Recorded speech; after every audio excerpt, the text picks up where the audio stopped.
ప్రధానమంత్రిగా మూడవసారి బాధ్యతలు చేపట్టిన మోదీ ఆయన ఒక పద్ధతి ప్రణాళికాబద్ధంగా 11 తీర్మానాలు భారతదేశంలో అందరూ అమలు చేయాలి, ప్రభుత్వాలు ప్రజలు భాగస్వాములై అమలు చేయాలని ఆ 11ని ఆయన ప్రకటించడం జరిగింది.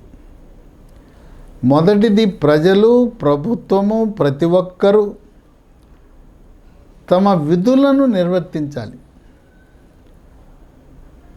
2, సమాజంలో ప్రతి ప్రాంతానికి ప్రతి ఒక్కరికి అభివృద్ధి ఫలాలు సమానంగా అందాలి. 3, అవినీతిని అంతమొందించాలి. 4, చట్టాలు నియమాలు సాంప్రదాయాలు పాటించటం ద్వారా ప్రజలు గర్వపడేలా ఉండాలి. 5, బానిసత్వ మనస్తత్వం పోవాలి. 6, రాజకీయాల్లో బంధుప్రీతి ఉండకూడదు. 7, ప్రతి ఒక్కరూ కూడా భారతదేశంలో రాజ్యాంగం పట్ల గౌరవం కలిగి ఉండాలి. ఇక 9, అసలు రిజర్వేషన్లు రద్దు చేసే యోచన చేయకూడదు, రిజర్వేషన్లు కొనసాగాలి. అయితే మత ఆధారిత రిజర్వేషన్లను నిషేధించాలి. వెనుకబాటుతనం ఆధారంగా రిజర్వేషన్లు ఇవ్వాలి. ఇక 9, మహిళా అభివృద్ధి జరగాలి. భారతదేశం ప్రపంచ దేశాలకు మహిళల అభివృద్ధి పరంగా మనం ఆదర్శంగా నిలవాలి.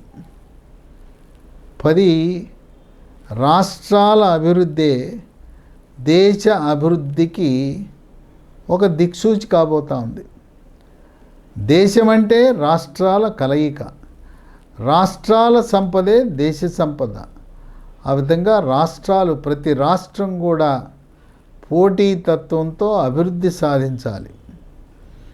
11, ఏక్ భారత్ శ్రేష్ఠ భారత్ అఖండ భారత్ అవి మన నినాదం, మన విధానం కావాలని ఇది భారత ప్రజలకు ఈ 11 తీర్మానాలు అమలు చేయటము ద్వారా 2047 నాటికి మనము వికసిత్ భారత్ని సాధించటమే కాకుండా అఖండ భారత్ లక్ష్య దిశగా అడుగులు వేస్తూ ప్రపంచంలోని అతిపెద్ద ఆర్థిక వ్యవస్థగా, సంపన్న దేశంగా, 5000 సంవత్సరాల క్రితం భారతదేశం ఎంత సంపన్న దేశంగా ఉందో ఆ స్థాయికి మళ్ళీ పూర్వ వైభవం పునర్వైభవం రావాలని ప్రధానమంత్రి మోదీ ఈ 11 తీర్మానాలను